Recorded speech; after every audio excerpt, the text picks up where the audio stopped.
With everything going on in the world, people need to be uplifted.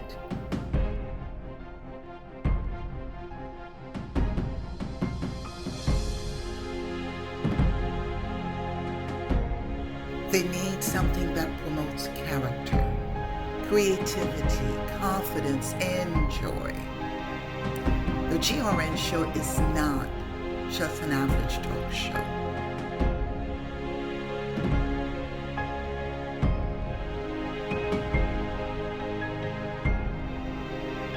The topics are powerful and will make you think. Join me on this journey to be informed, to relate, to connect, and to evolve. Good evening and welcome. My name is Gatel Ruiz Nicholas. I'm your host for the GRN show. When you think of art, at least when I think of art, I feel it is a universal language. No matter what part of the world you're from, art somehow resonates with people because it expresses culture, it expresses history, and it could be happy, it could be sad, it could be energetic. So art really, aside from the colors and the beauty of art, I think it also evokes emotions in people, which is one of the reasons why I thought we would kick off Haitian Heritage Month with this program. So we called it Color Our World, or Our World in Color, because again, it is one of the ways, with the rich culture and the art within the Haitian culture, it is so rich and beautiful and colorful. So I kind of wanted to share this not only with our Haitian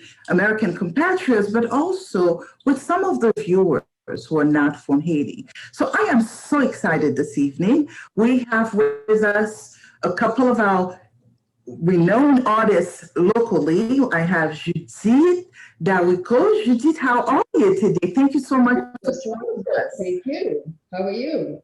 I am doing well. And we also have with us Yves Gabriel.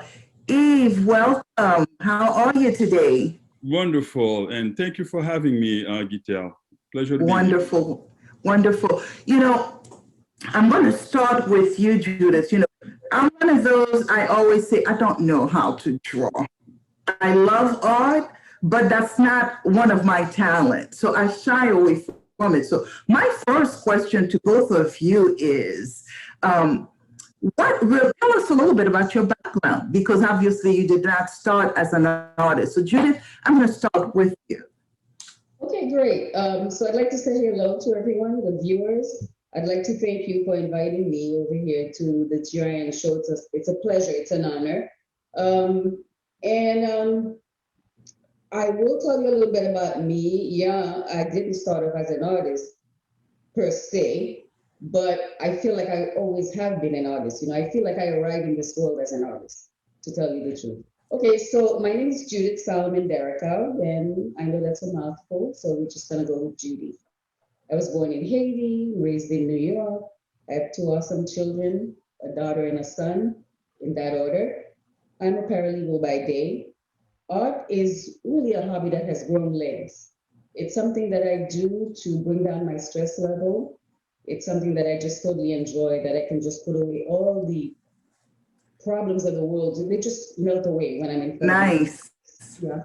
So my daughter followed suit as a title agent. My son is a performer, so there's another artist in the family. And again, I know the second part of your question is basically how you got started. Like you mentioned, you really did not start as an artist, despite the fact it's been an escape for you. And I remember when we talked, you said, you know what, I started painting less than 10 years ago, right? Absolutely, absolutely. My parents recognized the talent, but they didn't encourage it because, it's Haitian family. They don't believe that's a lucrative career. So they complained a lot about how as soon as I learned to walk, I used their walls as my canvas. But again, they did not encourage it. However, I don't feel like I became an artist at some point. I feel like I arrived here equipped to be an artist, and it was my decision whether or not to follow through with that. Um, so, I mean, I've been passionate about drawing since I could hold up a crayon. So art has always been a part of my life. So I think I came here, I arrived as an artist. Wonderful, wonderful. Now, Eve, tell us a little bit about you. I'm not sure if you were always an artist or if you knew at a young age, just like Judy mentioned. Tell us a little bit about your background and how did again, my such name a is passion of Yves yours? Gabriel, and as like Judith, I was born in Haiti. I came here. I came to the States. I was about 20 years old. But unlike Judith, it's because I experienced colorism while living, in New York some time ago, and that incident which shook my Haitian identity to its core. That helped shape me as the person and the artist that I am today. Years later, I came back to South Florida, where I actually began my artistic career, using organic and digital art, being a digital, not digital, but a designer, art designer as well. So, but I soon realized, I soon realized that painting wasn't the ideal art form, that I needed to share my story and help others in the process. Mm. So I went on to create Quick Crack. Is anyone listening? It is a series of 20 paintings that actually address colorism and also other social issues the Haitian community is still grappling with. All right. Yeah, to answer your question, early age, I did, I used to draw, and like Judith, my generation, I don't think, it would have been appropriate, even, if that, although I never got any pressure. My parents knew, about my talent, but didn't oppose to it. But neither did they push, for me to. Got it. So it's so typical of parents, whenever you talk about art, whenever you talk about sports as a career, our parents, they don't encourage it. They don't tell you no, but they don't encourage you. And both of you are terrific artists. Eve, tell us, what does your art represent for you? Personally, I think, my art represents somewhat a platform through which, I can use my agency to basically engage and inform people about, those issues, social, political, and, cultural issues, that we currently, experiencing at the moment. And I think, it's a good opportunity for me, having this type of agency to be able to look forward, to be part of whatever is happening today. And I think, this is a great time. I mean, as for the type of work that I do, to simply, be able to do this, to help others, overcome and help others, with whatever the situation may be. So if I'm hearing you correctly, what you're saying is your artwork makes a statement about what's going on in our, would you say, in the Haitian culture, in the American culture? So what are some of the things you're capturing through your artwork? Well, the thing is, it's pretty much everything that's occurring right now. It's cross-cultural. If you look at the protest, what's happening right now, it's not just one particular community that's having an issue. And as we rally, toward the movement, okay, it actually impacts the Black community, Blacks and brown community. Mm-hmm. And for me, anytime that I have an opportunity, to be part of something by creating something to help someone, understand, engage someone in a way that will inform, and help that individual make a decision at some point, and I think that's what my work does. All right, terrific. Thank you. Judith, I'm going to ask you the same question. I think you touched on it a little bit. You said it is your escape landscape, but you're very versatile in terms of your artwork. What does art, visual art, I should say, represents for you? Well, I think my pieces do represent me. I immerse myself totally in every piece that I create. And as a result, I always feel like little parts of me remain in that creation, in every piece that I create. I guess I would say my art is a subtle representation of how I visualize the world, present day, its history, and also represents like my hopes and dreams about what I would like to see different in the future. Mm-hmm. Growing up colorblind, uh, Mm-hmm. I'll give you an example of what I'm saying as to why I chose to paint that particular piece. All right, Judith, tell us a little bit about this painting. Okay, so colorblind attempts to tackle our world's ongoing race problem. The life lesson there is coexistence. You know, these little kids, they just welcome each other. They accept each other with open arms until they are taught otherwise. Nobody's born a racist. And that's my point in this painting. And let's look at another one of your paintings. So tell us about Prima Noir. So Prima Noir, obviously she's black and she's a ballerina. So up until the 1950s, you know, African American ballerinas weren't even permitted to join ballet companies. And the few that were accepted, they were given tiny roles, even though they had a lot of talent. So Mm-hmm.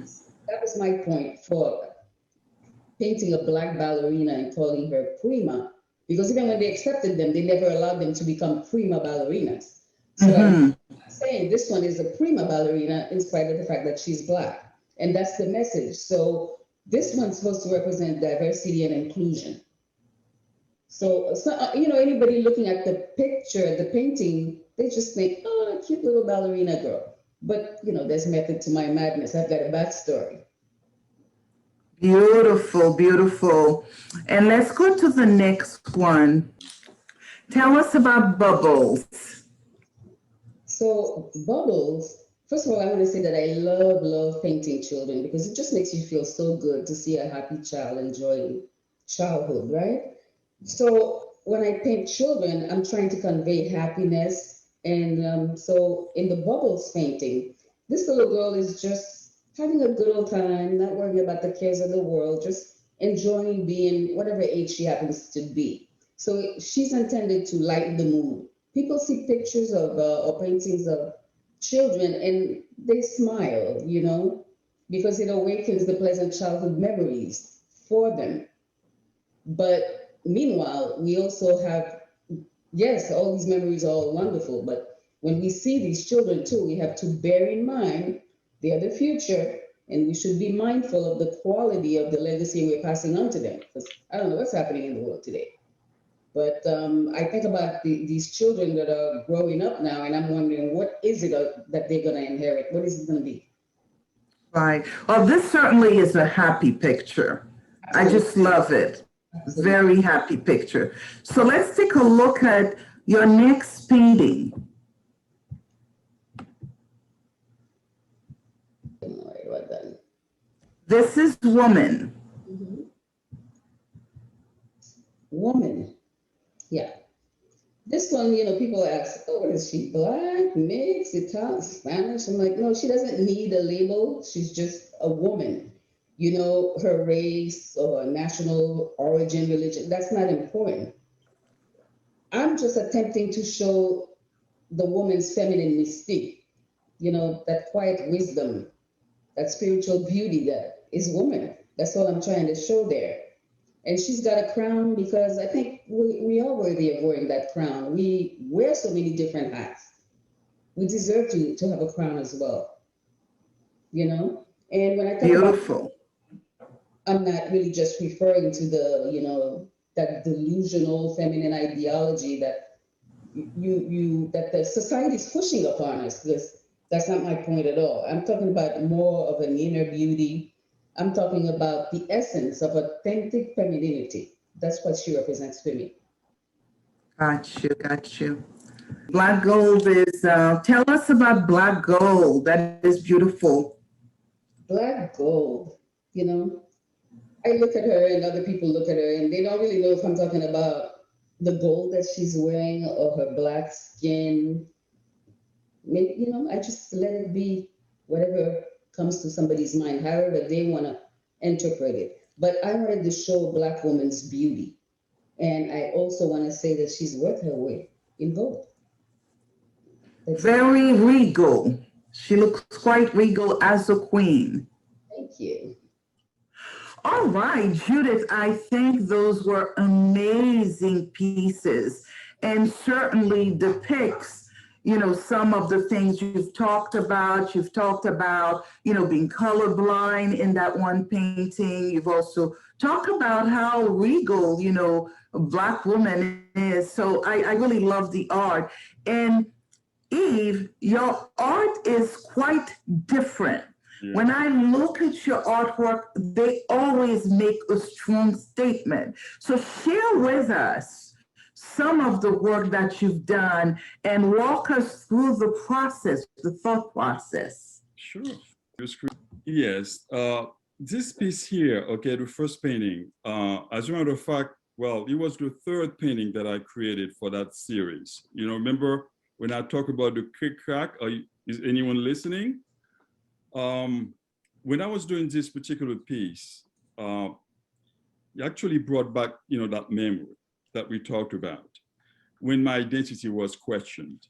Okay? It's titled "Pour Milk in Your Coffee," which translates "Mettez le café." Are you ladies, familiar with that metaphor? Yeah. Yeah. Well, which is, lighten your skin. It's acrylic paint mixed with ground coffee, okay, for the texture. What I try to do here is to emulate the spectrum of hundreds of shades the French used to determine degrees of our humanity during the colonial era, okay? And if you look at the painting here, you're gonna see the clock and counterclockwise motion, okay, that have sort of an atmospheric feel to it, right? It's like a sort of a hurricane, but you have two things moving at the same time, okay? And it's a way to depict, chaos and disunity when one's identity is questioned through colorism, okay? Personally, I thought the revolution and subsequent independence were supposed to be the antidote to all that. But I'm going to leave this, to the sociologists to determine, why we chose, to retain, okay, this year. But I can go to the next one. Let me just say something about this. Sure, please. Interesting how deeply you went into this whole issue of colorism, which is very prevalent in our society, not only in the United States, but in Haiti. For me, let me tell you what I see. Please. See a globe that represents the world. That's really what I see. And then of course you could, you could show the different shades. Very, very interesting, very, very interesting piece of art. Yeah, and one of the things that I need to, I must add, my work is conceptual in nature. See, you're able to see something, you're able to experience something other than mine. So when you have someone, facing or standing before the painting, before I even say anything, and as a matter of fact, my last exhibition, I even had Korean Americans, and somehow they were able to connect with it because they were experiencing, that type of prejudice, among themselves. And we're seeing it also in, the communities now, Cuban Americans, everyone now, finally, they're wrestling with this, trying to, in each community, trying somehow to bring that kind of unity. Before we can move forward, we're gonna have to confront these, those issues, in order for us, to begin to heal. Right. To do.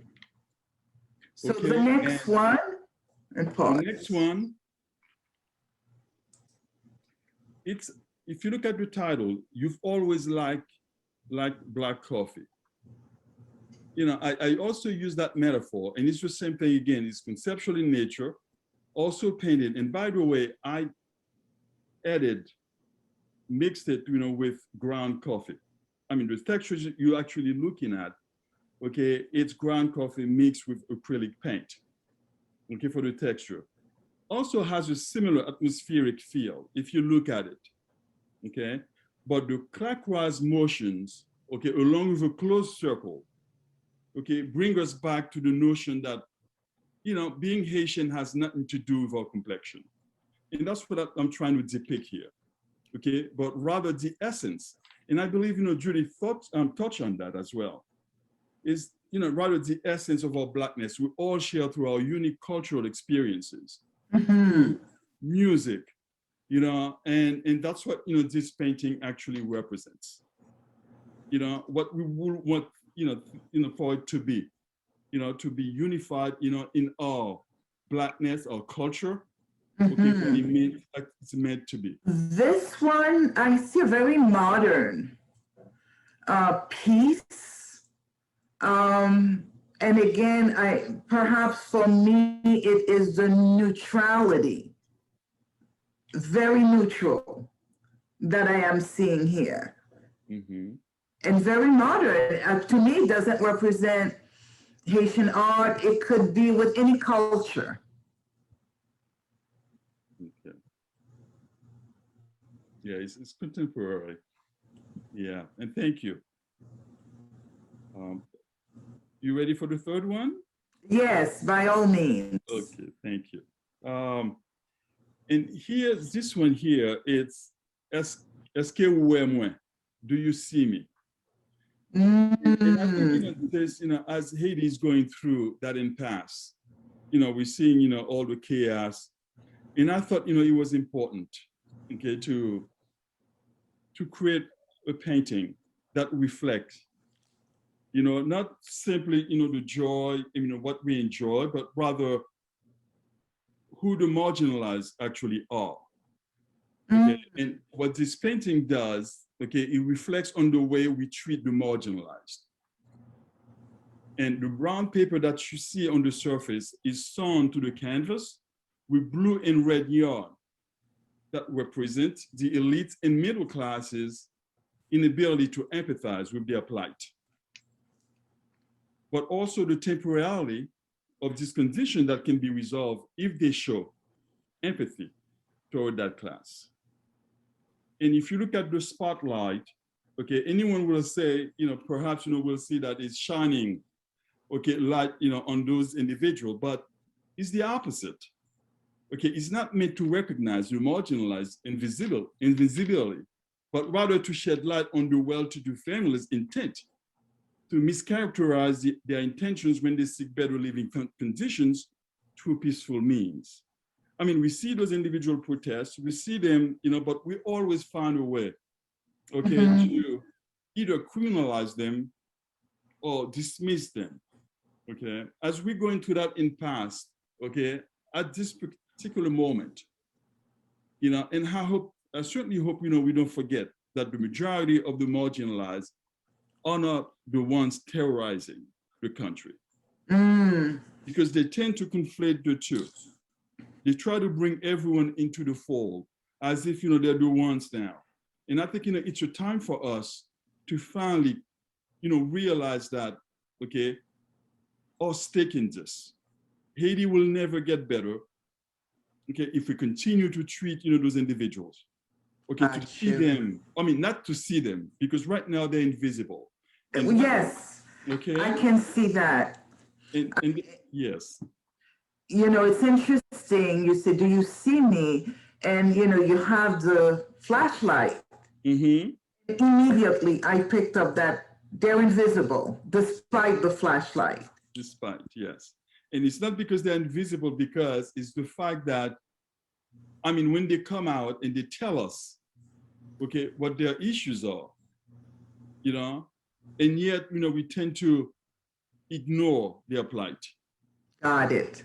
We'll see them differently. Perhaps now, as we go through this, maybe we can reimagine how, our society, ought to work to bring, you know, everyone. I mean, we're seeing it everywhere. It's not just in Haiti. I mean, it's happening here. It's happening across the globe. And I Very certainly hope that, interesting. yeah, so. Judy, you see the painting maybe from the eyes of an artist. What does this represent for you? As a matter of fact, everything that I was thinking has already been mentioned.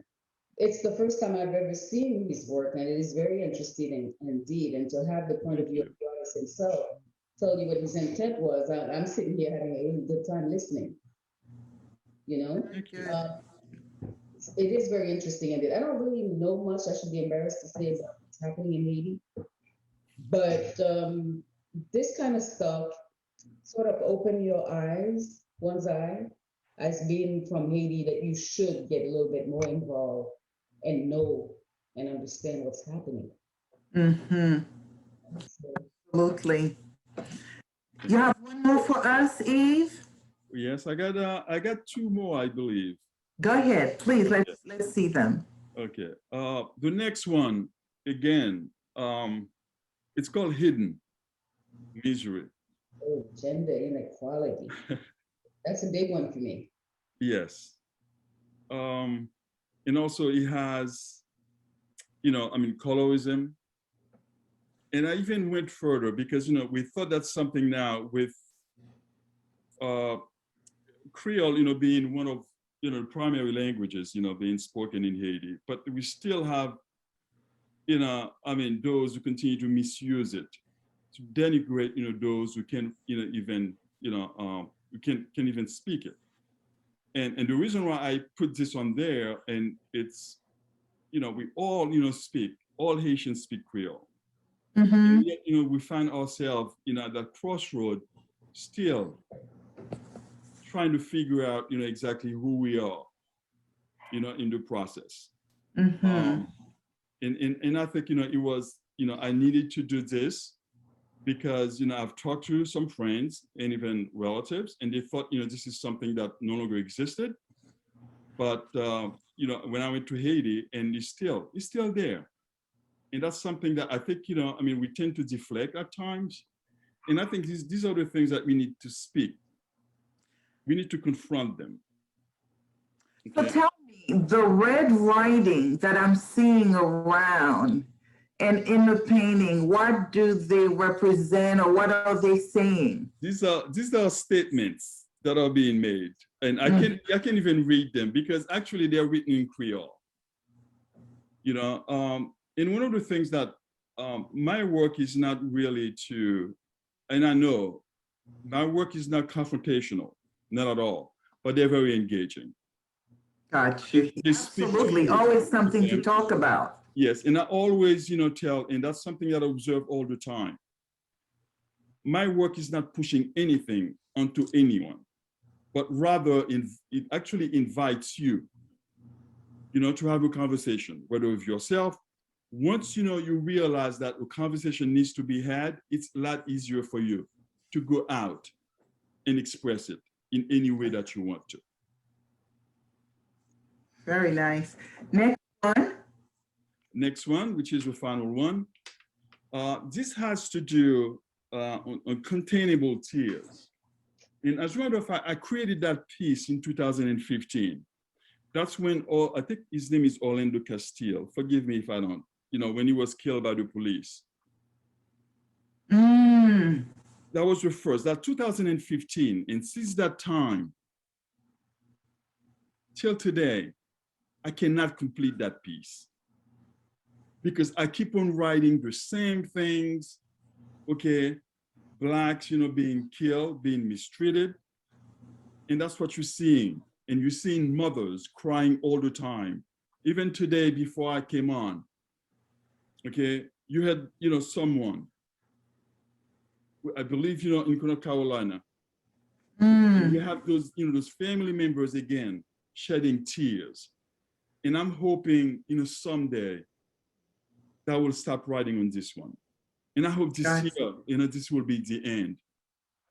So it's really working. It seems to me what you're saying is, it seems complete to me, but you find the necessity to really kind of edit and add more. So do you add more when there is an incident of maybe a young man being shot, whether by the police or gun violence? So when do you feel the urge to write? I guess when it's too much. When it's too much, when you feel it's too much, enough I is think enough. right now we're all traumatized. Okay, you cannot, you know, I mean, when I look at it, okay, we're part of that community. It could be any one of us. You know, we can't actually isolate ourselves for what's happening to other communities. So when something like this happens, and it's not something that I think about, but I feel the need to record it. And that piece is a testament, you know, of all those, you know, since 2015, I began to do this, continue to show that whether there had been progress or maybe not, because we continue. So it becomes almost a journal, sounds like. It's a living journal. And I hope someday. A living and breathing piece. Yes. And I wish, you know, I could read, you know, the first thing, because there's something here. I don't know if you can see it. And that was from Castile's mother. I said, the first thing you do when you, I can see it, when you get stopped by the police, you inform them that you don't have, or you have a weapon. You know, those are the things that a mom is telling, okay, her son. But at the end, she said, but he did all that, and yet he got involved. Yeah. It's interesting, very interesting. You know, as I mentioned earlier, art is one of the ways of communicating. And, you know, I think Eve, you and I, we've had different conversation. I can see this piece in whether it's a police department lobby, something really to remind them of the pain that goes on when these issues occur. So thank you for sharing that. Thank you. I get certainly emotional when because that's exactly when I'm creating those pieces. You know, they don't happen overnight. I'm not one of those who simply, there's a lot that go into the concept, you know, at the end of the piece. So yeah, but thank you for sharing that. And definitely that's something I will definitely look into. Yeah, wonderful. Well, to my artists, I have to tell you, it is so wonderful to really look through the work. And, you know, I have to say, both of your artwork, you know, I have to say your work, both Judy and Eve, they don't really represent whether it's Haitian art or from any particular culture.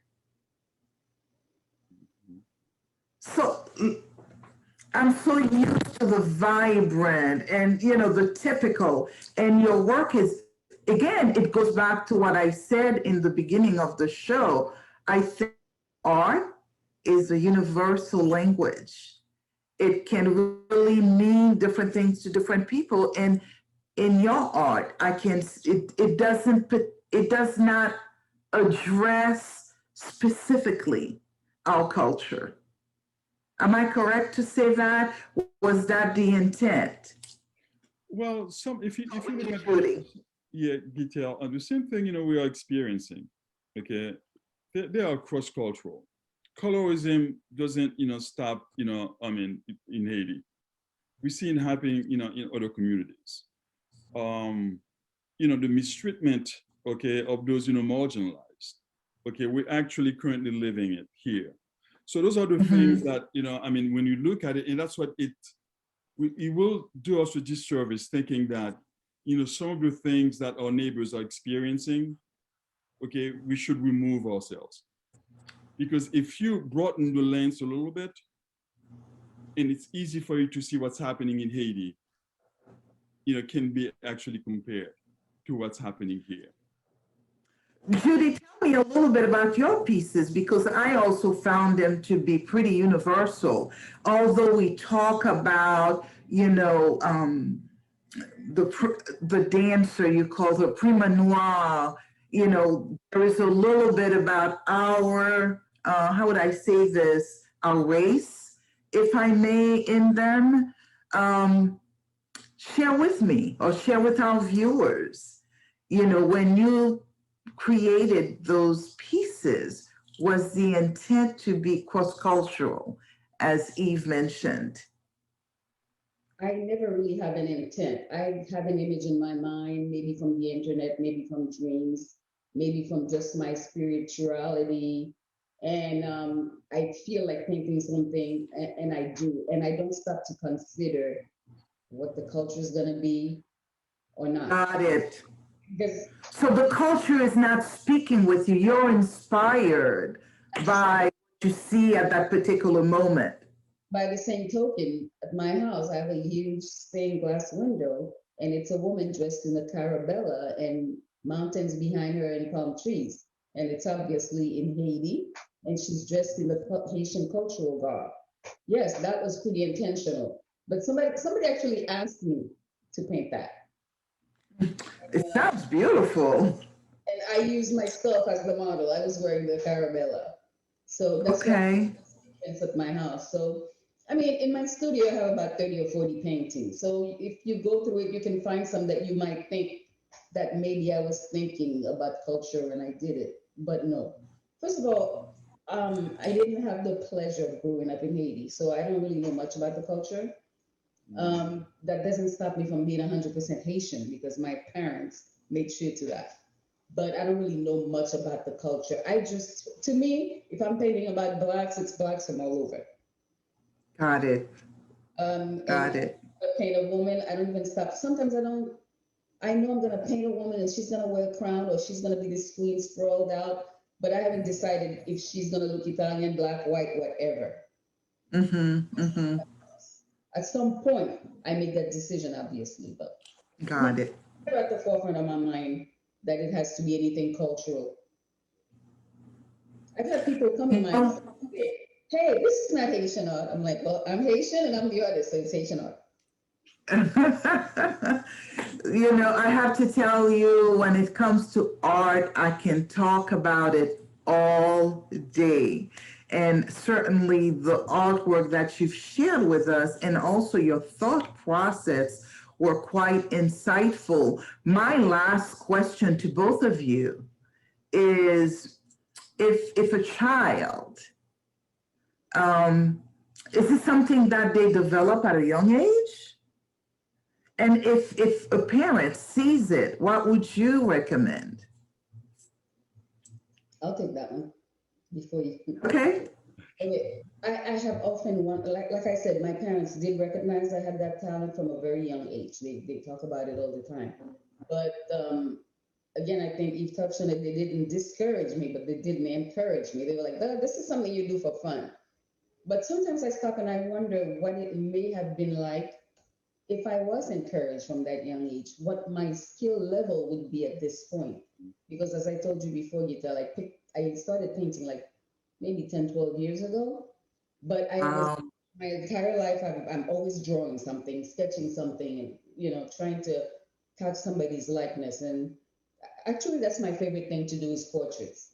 I just love it when I think I've caught the expression of my subject. Oh my God, it is just such great. a I just love it. But in any event, when my son said to me, I'm going to be a lyricist and a rapper, even though I just finished saying, I wonder if my parents had, I behaved the exact same way as my parents did. I was totally against it, 100%, because I didn't consider that something that he could rely on as a career.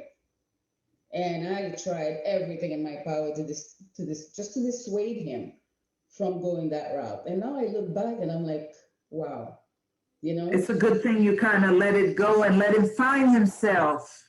yeah, you gotta let them find themselves. And I think if you find your child has a talent, they're interested in something, you should encourage, you should back them up, you should do everything you can to help them get there, because maybe they won't make it, maybe they will. If they don't make it, it's not so terrible. They went after their dream. That says something. Well said. Well said. Eve, so what is your last word? If a parent has a child that seems to have the inclination to become an artist? Well, because of my experience, and I had to learn about Haitian painters, okay, when I came here, and I was deprived, okay, of that knowledge.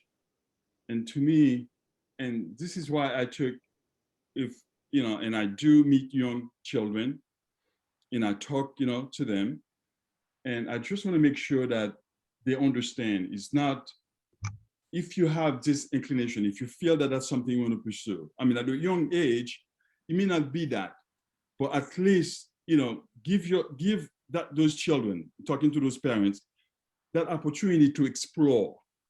They may not be an artist. They're not becoming artists, but don't take that away from them, because this is an experience that may lead them. That's part of their journey. And I will hope, although like Julie said, and I said before, I wasn't discouraged. But now looking back, perhaps, if I were encouraged, who knows?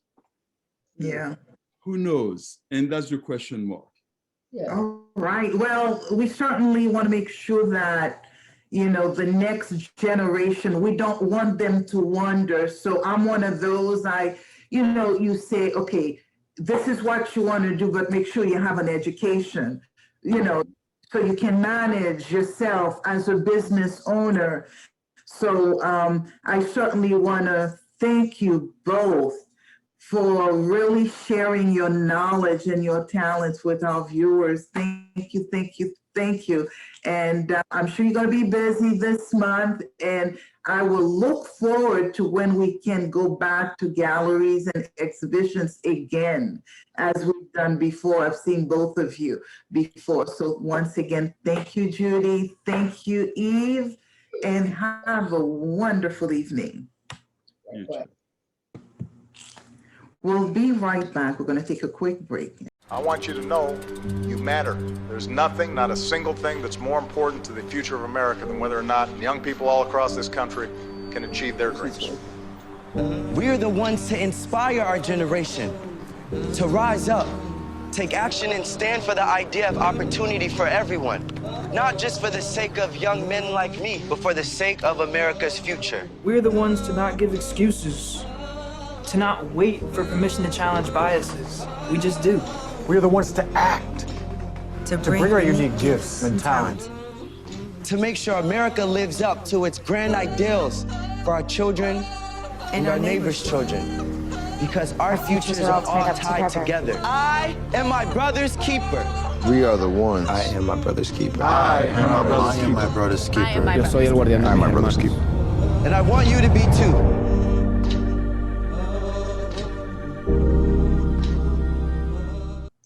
Good evening, Dorothy. How are you today? I'm doing well. Thank you for asking, Gitel.